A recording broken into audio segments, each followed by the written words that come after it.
ማን ነው ስም? ብሩክ እባላለሁ። ብሩክ ከየት ከተማ መጣ? ከአዲስ አበባ 7ኛ አካባቢ ነው የመጣሁት። እሺ ለምንድን ነው ወደ ፊት ለፊት የመጣው? አንደኛ ነገር እግዚአብሔርን ለማመስገን፣ ሁለተኛ ነገር ደግሞ እግዚአብሔርን እዚህ ጋር ኪዳን ገብቼ ነበር። ከ2013 ጀምሮ መምጣት ጀምሬ ነበር እና ጌታን እንደዚህ ያልኩት እግዚአብሔር ሆይ ዛሬ ከማርከኝ እኔ ባሪያ ሆናለሁ፣ እዚህ ስፍራ እስከ ሰጠኝ እድሜ ድረስ አልቀርም በቃ አልኩት። ከ2013 በፊት በጣም ሱሰኛ ነበርኩ፣ እቅማለሁ ሺሻ በቃ እና ጌታን የዛኔ ሺሻ ቤት ውስጥ እሳት እል ነበር።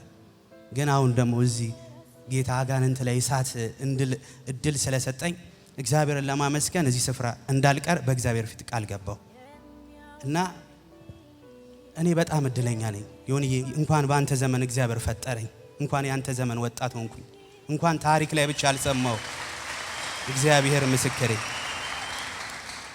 እንኳን ታሪክ ላይ አልሰማው። እኔ በጣም ውስጥ አንዳንድ አገልጋዮች እያገለገሉ የና ዓለም ነው እንጀምበሬ ታሪክ ሲናገሩ እቆጫለሁ። ምን አለ በነዛ ዘመን በኖርኩኝ፣ ምን አለ የዛኔ ጌታን ባወኩል ነበር። ግን አሁንም እግዚአብሔር እድል ሰጥቶኝ በአንተ ዘመን ላይ እግዚአብሔር ስለፈጠረኝ እግዚአብሔርን አመሰግናለሁ። 2013 ስትመጣ እንዴት ነበር የመጣው? ይገርማል። 2011 ጀምሮ ያንተን ቲቪ ይከታተል ነበር እና ሁሌ ቅሜ ሺሻ ነፍቼ በጣም እጠጣለሁ። ጠጥቼ ስመጣ ባለቤቴ ያንተን ቻናል አርጋ ነው የምትጠብቀኝ እና እነሱ ወደ መኝታ ቤት ሲሄዱ ያንተን እያየው አለቅሳለሁ። በቃ ጌታው የኔ ህይወት አልፈልገውም፣ እባክህ በቃ ምረት አርገልኝ ወደ ቤት ልመለስ ነበር። ሁሉ ነገር አስጠላኝ፣ በቃ ምንም ነገር ላይፍ አልጠማለኝ። ጓደኞች ከበውኝ ብቸኝነት ይሰማኛል። የማረገው ነገር ደስታ አልሰጣለኝ። ከዛ አንድ ቸርች ገባውና ቸርች ስገባ ልክ የዴሊቨረንስ ላይ እወጣለሁ። ሁሌ ተከታታይ አንድ ወር አካባቢ እንደዛ ካረኩ በኋላ የሆነ ቀን ወሰንኩኝ። ከጮህም ይጮዋልኩኝ ልገላገልና በቃ እግዚአብሔር ወርዳኝ ብዬ ቆምኩኝ። ልክ መጸለይ ሲጀምር አይኔን ጨፍኛለሁ። አጠገብ ያሉ ሰዎች ይወድቃሉ እና ነፃ ይወጣሉ። እኔን ግን እግዚአብሔር ጠበቀኝ።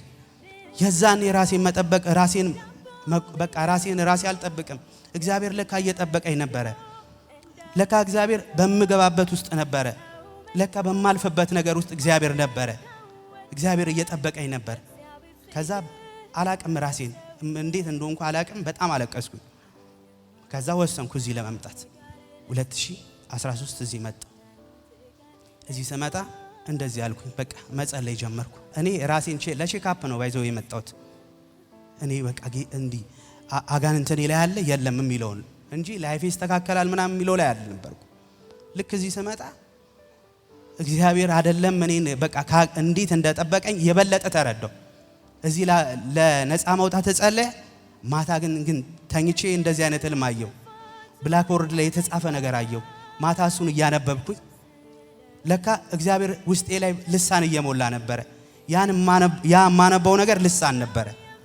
ከዛ እዚህ መጣሁ። ሁሉ ነገር በቃ አስጠላኝ።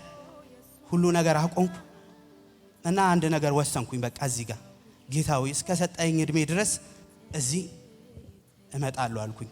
ምክንያቱም ላመሰግንበት። ከ2013 ስንት ዓመት ማለት ነው? በትንሽ ነው በልጥ እኔ። እሺ አሁን ስራ ትሰራለህ? አሁን ስራ እሰራለሁ። ጌታ ረዳኝ፣ እግዚአብሔር አገዘኝ። እስኪ ለጌታ ክብር ስጡ። ምን መናገር የምትፈልገው ነገር? መናገር የምፈልገው ነገር ዛሬ የተማርነውን ትምህርት እንደገና ለመጀመር ማድረግ ያለባችሁ ነገር ቢኖር እንደገና ለመጀመር መሞከር ነው። እንደገና ለመጀመር ስታስቡ ብዙ ቻሌንጆች አሉ። ብዙ ነገር እንደገና ለመጀመር ትህትናን መላበስ አለባችሁ። እንደገና ለመጀመር አጉል ኩራትን ማስወገድ አለባችሁ። ዝቅ ማለትን መልመድ አለባችሁ። የኔ እዚህ ስመጣ 2013 ኔጌቲቭ ከ100 ምናምን ሺህ ብር በላይ ዕዳ ነበረብኝ። እዚህ ስመጣ በጣም አልቀሽ ውስጥ የተሰብሮ ነበር የመጣሁት። እግዚአብሔር ምስክሬ በጣም ግን እግዚአብሔር ያንን ነገር ሁሉ አስረሳኝ። ለካ እንደገና ስጀምር እግዚአብሔር አብሮኝ አለ። ያንን ነገር ሁሉ እንዴት እንዳለፍኩት አሁን ላይ አላውቀው። ልክ 2013 መጣው። ኔክስት ይር 2014 ነው። 2004 ላይ ነበር ትምህርት ያቆምኩት። 2014 ላይ ገና ኮሌጅ ገባው። ወሰንኩ በቃ እንደገና ለመጀመር። ማን ያስረዳኛል? 10 ዓመት ሙሉ ያቆምኩትን ትምህርት ምናምን አላልኩም። ራሱ እግዚአብሔር አስረዳኝ። 2017 ዲግሪ ተመረኩኝ። ያንኑ ዓመት ደግሞ ማስተርሴን ጀመርኩኝ። እግዚአብሔር በጣም እየረዳኝ ነው። እንደገና ሲጀመሩ እንደገና መጀመራችሁ ላይ ነው በጣም ብዙ ቻሌንጅ አለው። በጣም ብዙ። አንደኛ ነገር በወዳጅ ትገዳላችሁ፣ በቤተሰብ በቃ ብዙ ኢግኖር ትደረጋላችሁ በሰው። ግን ያንን ሁሉ ነገር ቻሌንጁ ማለፍ ነው። ያን ነገር ስታልፉት ትንሽ እየሞከራችሁ ስትመጡ እግዚአብሔር ራሱ እንዴት እንዳሰለፋችሁ እስከማታስተውሱት ድረስ እግዚአብሔር ያስረሳችኋል። ይሄን ነው ዮኒዬ። ድንቅ መልእክት ነው ባይዘው የተናገረው። አንደኛን አጨብጭቡለት።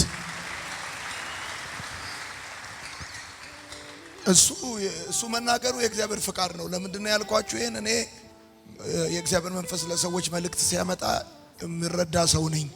ከ10 ዓመት በኋላ ያቋረጠውን ትምህርት ቀጥሎ ዲግሪውን ተብሮ ማስተርሱን ከጀመረ በመካከል እንደገና ስለመጀመር this is the right time ሳየው ገና ስትመጣ ግቢ እንደዚህ ብዬ ሳይክ አውቀዋለሁ። ዛሬ ነው ያናገርኩት። አይ ቲንክ ወይ ሰላም ካላልኩ አውቀዋለሁ። ድጋሚ ስለመጣ አመሰግናለሁ አልኩት። ልክ እዚህ ስመጣ እንደዚህ አለችኝ ባለቤቴ። ለምን ይቅርታ አልጠየከኝም አለችኝ። አይ በቃ ይቅርታ በስራ መግለጽ እፈልጋለሁ በቃል አይደለም። ተለውጭ እግዚአብሔርን መቀበል ጌታ ኢየሱስን የግል አዳኝ ማድረግ እግዚአብሔርን በስራዬ ማሳየት ነው የፈለኩት ከቃል ይልቅ እና በጣም ይቅርታ ያው ታውቃለች። እሺ ቻው። ሰላም ለእናንተ ይሁን። የማርሲል ቲቪ ወርልድ ዋይድ ተመልካቾቻችን በአገልግሎታችን እየተባረካችሁ እንደሆነ እናምናለን። የማርሲል ቲቪ ወርልድ ዋይድን ዩቲዩብ፣ ፌስቡክ፣ ቲክቶክ እንዲሁም ኢንስታግራም ቻናላችንን ፎሎ እና ሰብስክራይብ በማድረግ ከጎናችን መሆናችሁን እንድታሳዩን በአክብሮት እንጠይቃለን።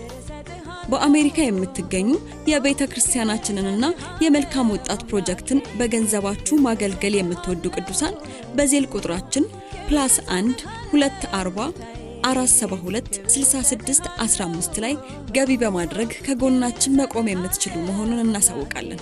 ይህንንም ስታደርጉ በአመቱ መጨረሻ ላይ ከግብር ተቀናሽ የሚደረግላችሁ ይሆናል።